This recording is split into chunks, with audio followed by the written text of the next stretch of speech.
Ever wonder who really ordered the hit? Can a simple murder change history?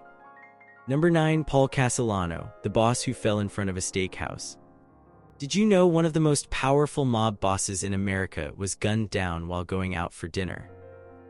On a cold December evening in 1985, Paul Castellano, the head of the Gambino crime family, stepped out of his black Lincoln Continental in front of Sparks Steakhouse in Midtown Manhattan.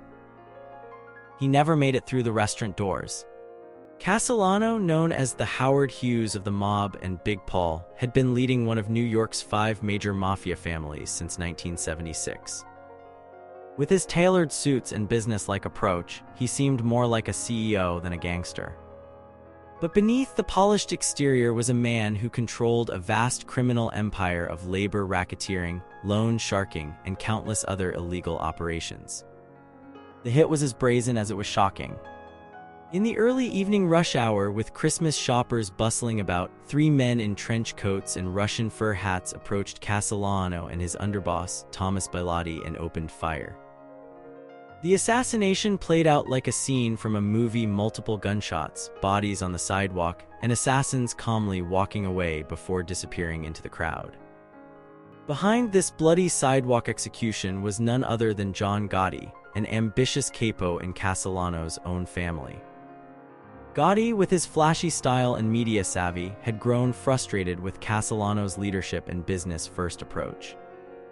The tension reached a breaking point when Castellano planned to eliminate Gotti's crew for their involvement in drug trafficking, a line Castellano had supposedly forbidden others to cross. The murder instantly transformed the landscape of organized crime in America. Gotti seized control of the Gambino family and became the country's most notorious gangster, the Dapper Don, who embraced celebrity status rather than the traditional mafia code of silence. The very public nature of Castellano's execution signaled a dramatic shift away from the old ways of doing business, where mob hits were typically kept discreet and away from public view. What makes Castellano's death particularly fascinating is how it perfectly captured a turning point in American mob history, the moment when the old-school, boardroom-style mafia leadership gave way to a more flamboyant, headline-grabbing approach. The sidewalk outside Sparks Steakhouse didn't just run red with blood that night, it marked the end of an era in organized crime. Number 8. Bugsy Siegel, the visionary who built Las Vegas. Can you imagine being shot through your own living room window? That's exactly what happened to Benjamin Bugsy Siegel, the man who essentially invented Las Vegas as we know it today. On the night of June 20th, 1947, Siegel was relaxing in the Beverly Hills home of his girlfriend, Virginia Hill. As he sat reading the Los Angeles Times, an unknown assailant fired 9 shots from a military-grade carbine through the window. 4 bullets hit Siegel, including one that blew his eye clean out of its socket and across the room. The murder was never officially solved, though theories about who ordered the hit have circulated for decades. Siegel wasn't just any gangster. With his movie star good looks and Hollywood connections, he became the criminal underworld's ambassador to the glitz and glamour of Los Angeles. He partied with celebrities, dated actresses, and lived a lifestyle that seemed more suitable for a film star than a mobster. His nickname, Bugsy, which no one dared call him to his face, stemmed from his notoriously volatile temper, with people saying he went bugs when angry. What truly set Siegel apart was his vision for Las Vegas. When he first laid eyes on the Nevada desert, most saw nothing but sand and heat. Siegel saw opportunity. He convinced his mob associates to invest in building the Flamingo Hotel and Casino, promising them enormous returns from what was then just a dusty outpost. The project quickly ran into problems. Construction costs soared from $1,500,000 to over $6 million, and much of that money allegedly disappeared into Siegel's pockets. When the Flamingo initially flopped after its grand opening, Siegel's fate was essentially sealed. His mob backers, including childhood friend Mayor Lansky, lost patience with their increasingly unreliable partner. Though the casino eventually became profitable, it was too late for Siegel. The murder, with its brutal efficiency, bore all the hallmarks of an organized crime hit. What's particularly poignant about Siegel's story is that he was killed just as his vision was about to be validated. The Flamingo would go on to prove that Las Vegas could indeed be the gambling mecca Siegel had imagined.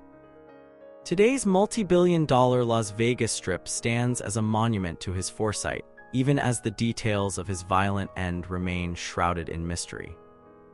Every neon light on the Strip owes something to the man who first saw potential in the desert and paid the ultimate price for his troubled execution of that vision. Number 7. Albert Anastasia, Murder in the Barber's Chair. Have you ever felt vulnerable while getting a haircut? For Albert Anastasia, one of the most feared men in organized crime history, a trip to the barbershop proved fatal. On October 25, 1957, while relaxing in chair number 4 at the Park Sheraton Hotel's barbershop in Midtown Manhattan, Anastasia's reflection in the mirror suddenly showed two men in scarves and sunglasses walking toward him. Seconds later, they opened fire, leaving the feared mob boss dead under a blood-soaked barber's cloth. Anastasia wasn't called the Lord High Executioner for nothing.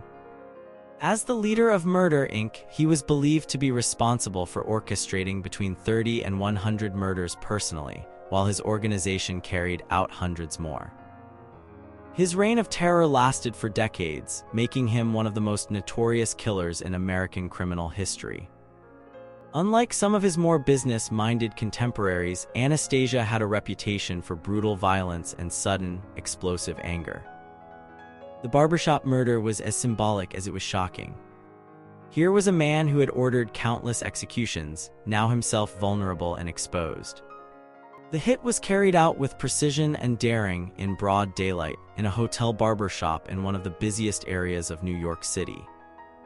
The killers were never caught, and the murder officially remains unsolved to this day.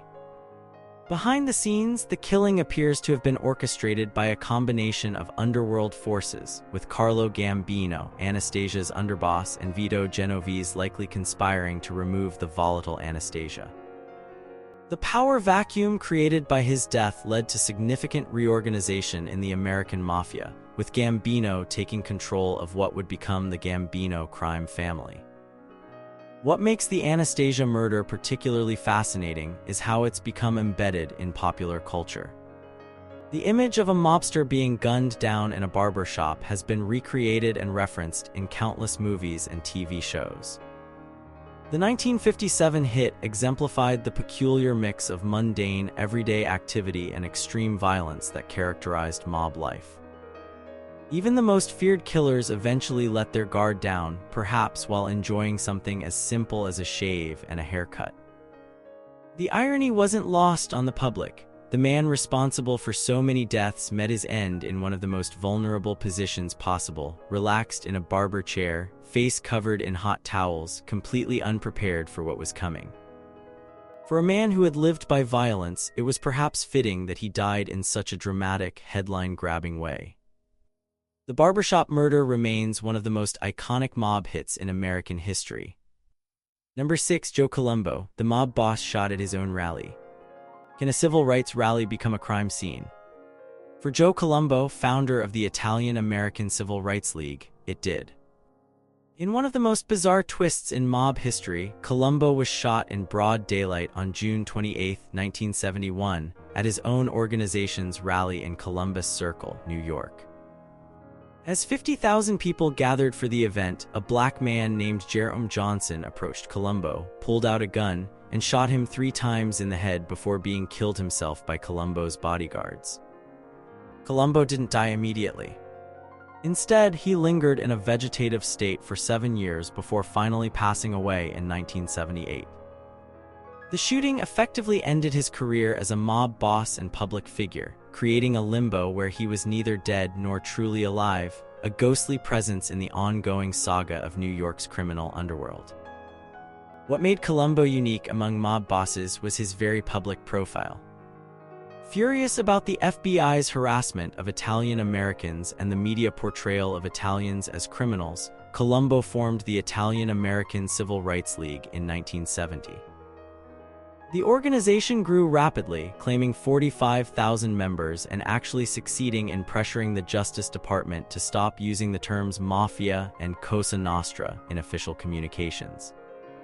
The group even convinced Paramount Pictures to remove all references to the mafia from The Godfather's script. This very public activism broke all the rules of traditional organized crime. While most mob bosses sought anonymity and operated in the shadows, Colombo appeared on television, organized rallies, and publicly denied the existence of the mafia, all while heading one of New York's 5 major crime families. To many of his criminal colleagues, this attention-seeking behavior was dangerous and bad for business. The mystery of who actually ordered Colombo's hit has never been definitively solved. Many fingers point to Carlo Gambino, the boss of bosses, who allegedly used the black assassin Johnson as a way to divert suspicion away from Italian organized crime. Others believe rival mob boss Joe Gallo was behind the hit. Wherever the truth lies, the shooting effectively silenced the most vocal mob boss in American history. What's particularly striking about Colombo's story is the contradiction at its center. A man who simultaneously ran a criminal organization while publicly campaigning against the stereotype that Italian Americans were involved in organized crime. His very public attempt to reshape the image of Italian Americans ultimately made him vulnerable in ways that more traditional mob bosses weren't. The rally shooting serves as a powerful reminder that in the world of organized crime, bringing too much attention to yourself, even for seemingly noble causes, can prove fatal. Number 5. Johnny Rosselli, the Hollywood fixer found floating in a drum. Ever wonder what happens when organized crime meets Hollywood glamour and CIA conspiracy? Johnny Rosselli's life, and particularly his death, provides a chilling answer. In August 1976, Rosselli's decomposing body was discovered in a 55-gallon steel-fueled drum floating in Dunfermline Bay near Miami. His legs had been sawed off and stuffed into the drum alongside his torso, a grisly end for a man who had moved through some of the most fascinating circles in American history. Rosselli wasn't just any mobster. He was organized crime's ambassador to Hollywood, the elegant fixer who helped the mafia establish control over the film industry and major labor unions. With his tailored suits and polished manners, he seemed more like a studio executive than a criminal. He dated actresses, dined with celebrities, and moved effortlessly between the underworld and the elite social circles of Los Angeles, Miami, and Las Vegas. What truly sets Rosselli's story apart is his involvement in some of the most explosive government operations of the Cold War era. In the early 1960s, the CIA recruited Rosselli to help assassinate Cuban leader Fidel Castro. Yes, you read that correctly. The US government partnered with the mafia in multiple failed attempts to kill a foreign leader. Rosselli later testified about these plots before the Church Committee, which investigated intelligence community abuses. Rosselli also claimed knowledge about the assassination of President John F. Kennedy.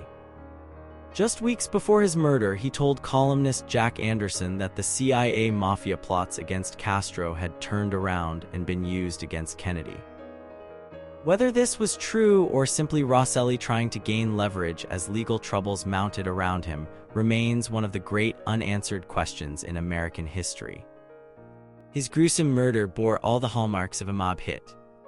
The use of the drum, the dismemberment, these were messages to others about the consequences of betrayal. Many fingers point to Chicago mob boss Sam Giancana, who had been killed in a similar gangland-style execution a year earlier. Both men had testified about the CIA mafia plots, breaking the sacred code of silence that governed organized crime. What makes Rosselli's death particularly fascinating is how it sits at the intersection of organized crime, Hollywood power, and government conspiracy. His floating body took with it secrets about some of the most controversial events in American history. Did he know who killed JFK? Was he eliminated because he knew too much about CIA operations? The full truth died with him in that floating drum, leaving behind only theories and questions about a man who connected the criminal underworld to the highest levels of power in entertainment and government. Number 4. Dutch Schultz, the gangster who died delirious. What happens when a notorious gangster starts talking nonsense on his deathbed? Dutch Schultz, born Arthur Flegenheimer, provided an answer that still fascinates crime historians today. On October 23, 1935, Schultz was gunned down in the men's room of the Palace Chop House in Newark, New Jersey. He didn't die immediately but lingered for 22 hours in the hospital, delivering a fevered, hallucinatory monologue that police stenographers recorded in full. "A boy has never wept nor dashed 1,000 kim," he mumbled at one point. "Please crack down on the Chinaman's friends and Hitler's commander," he said at another. These delirious ramblings have been studied by crime buffs, literary analysts, and treasure hunters for decades, with some believing they contain clues to a fortune Schultz allegedly buried somewhere in upstate New York. Before his bizarre final hours, Schultz had been one of New York's most formidable gangsters. During Prohibition, he built a criminal empire worth an estimated $20 million annually, around $300 million in today's money. He controlled the numbers racket in Harlem and beer distribution throughout the city. With his fierce temper and unpredictable nature, Schultz earned a reputation as one of the most volatile and dangerous figures in the underworld. What ultimately got Schultz killed was his determination to murder prosecutor Thomas Dewey, who would later become governor of New York and run for president. Dewey had been aggressively pursuing Schultz on tax evasion charges, and the gangster decided the only solution was assassination.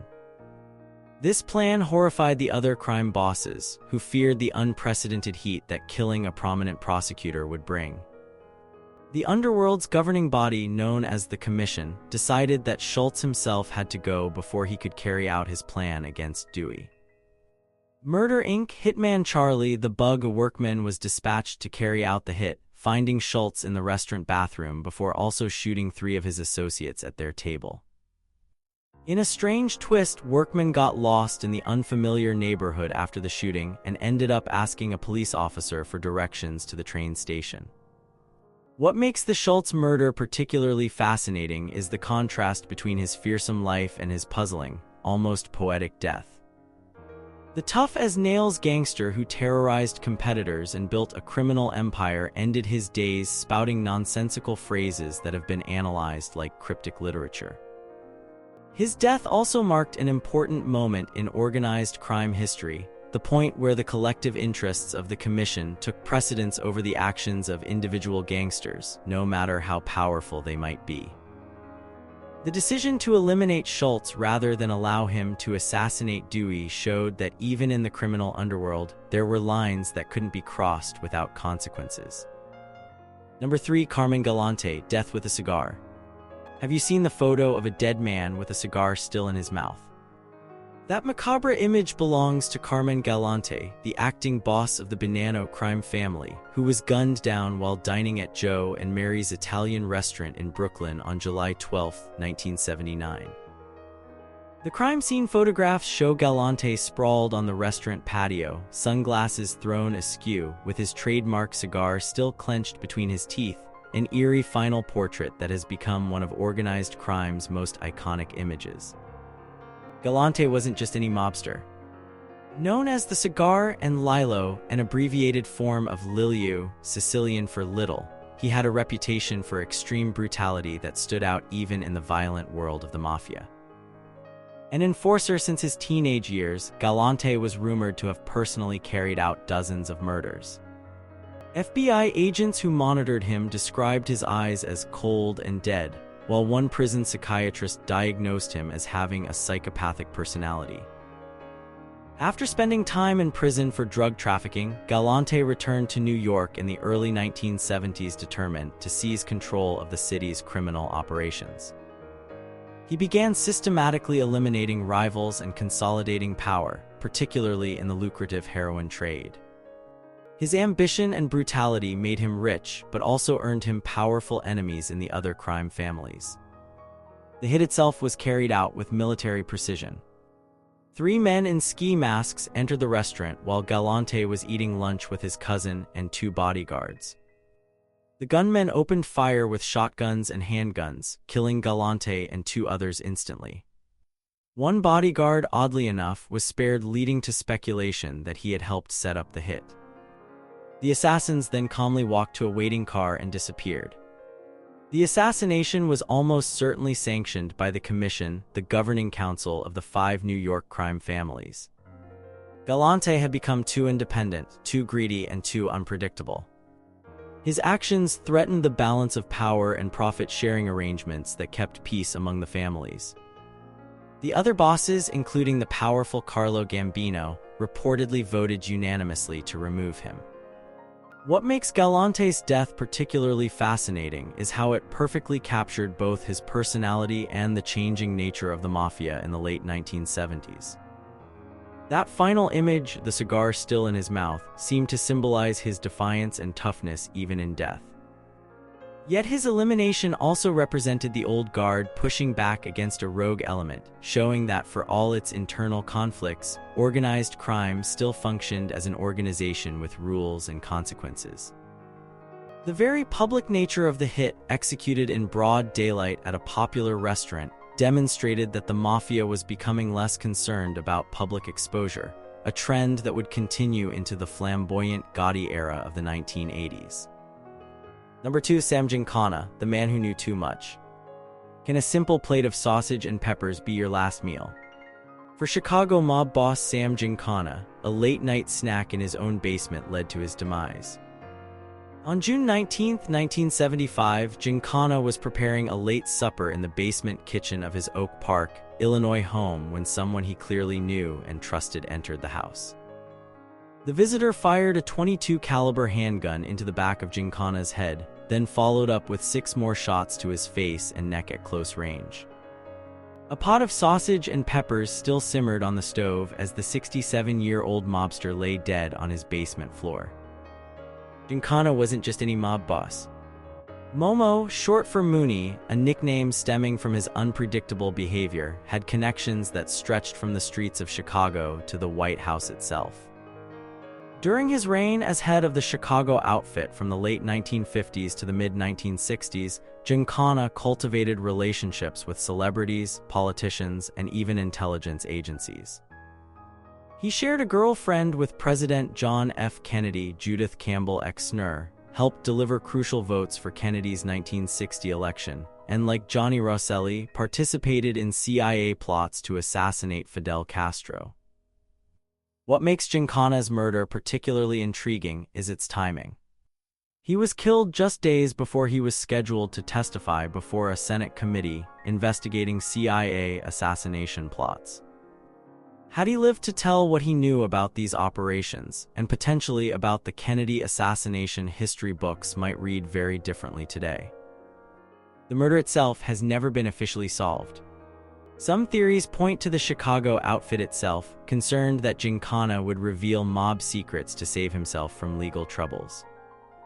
Others suspect the CIA, worried about what Giancana might reveal about their joint operations. Still others believe it was a combination of interests, where the goals of organized crime and intelligence agencies conveniently aligned to silence a man who knew too much about both worlds. The 7 shots used in the killing carried their own symbolism in mob circles, 1 shot for luck and 6 for good measure, a traditional mob execution pattern. Yet the use of a small caliber weapon and the location in Giancana's own home suggested someone close to him, someone he trusted enough to let into his house late at night. What truly sets Giancana's story apart is how it embodies the tangled relationship between organized crime, politics, and intelligence operations during the Cold War era. His murder remains one of the most significant what-ifs in American history. Would his testimony have revealed secrets about Kennedy's assassination? Would it have exposed details about CIA operations that remain classified to this day? Like actors in a complex spy thriller, numerous powerful interests potentially benefited from Giancana's silence, leaving us with questions that may never be fully answered. Number 1. Jimmy Hoffa, the ultimate disappearing act. Where's Jimmy Hoffa buried? It's one of America's most enduring mysteries. On July 30th, 1975, James Riddle Hoffa, the former president of the International Brotherhood of Teamsters, disappeared from the parking lot of the Match's Red Fox restaurant in Bloomfield Township, Michigan. He had gone there supposedly to meet with Detroit mobster Anthony Giacalone and New Jersey labor leader Anthony Provenzano to resolve ongoing disputes. Neither man showed up, and Hoffa was never seen again.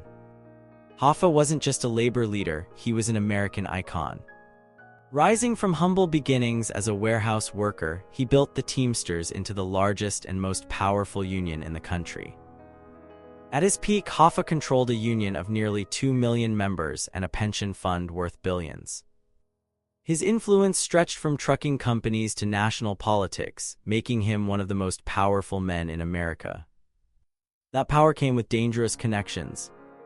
To build and maintain his union empire, Hoffa formed alliances with organized crime figures across the country. These relationships benefited both sides. The mob gained access to the Teamsters' enormous pension fund for loans to build Las Vegas casinos, while Hoffa got muscle to intimidate companies and rival union leaders. This marriage of labor power and criminal influence created an extraordinarily powerful network that worried even government officials. But by 1975, Hoffa's position had weakened considerably. After serving time in federal prison for jury tampering and fraud, he had been released in 1971 with a presidential pardon from Richard Nixon that barred him from union activities until 1980. Chafing under this restriction, Hoffa was determined to regain control of the Teamsters from his successor, Frank Fitzsimmons, who had become quite comfortable in the president's chair and had maintained the union's corrupt relationships with organized crime.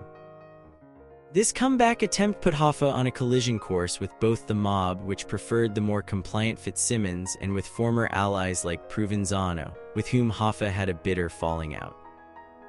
Witnesses reported seeing Hoffa looking agitated in the restaurant parking lot shortly before his disappearance.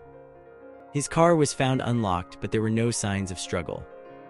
What happened next has become the stuff of American folklore. Theories about Hoffa's fate range from the plausible to the bizarre. Was he buried under Giant Stadium in New Jersey? Was he put through a meat grinder? Dumped in the Florida Everglades? Buried under a freeway in Detroit, dissolved in acid? Each theory has its proponents, and occasional deathbed confessions from aging mobsters continue to fuel new speculation. What makes Hoffa's disappearance particularly fascinating is how it represents the perfect organized crime mystery, a high-profile target who simply vanished without a trace, despite one of the most extensive investigations in FBI history. The disappearance was so professionally executed that despite thousands of leads followed over decades, authorities have never found enough evidence to definitively prove what happened to him or to charge anyone with his murder. Hoffa's story captures a unique moment in American history when organized labor, politics, and the mob were intertwined in ways that seem almost unimaginable today. His disappearance marked the end of an era, a final dramatic chapter in the story of how organized crime infiltrated legitimate institutions. The mystery of Jimmy Hoffa isn't just about where one man's body might be buried. It's about an entire shadow world of power, corruption, and violence that shaped mid-century America. How many secrets died with these men? Will we ever know the full truth behind these notorious hits?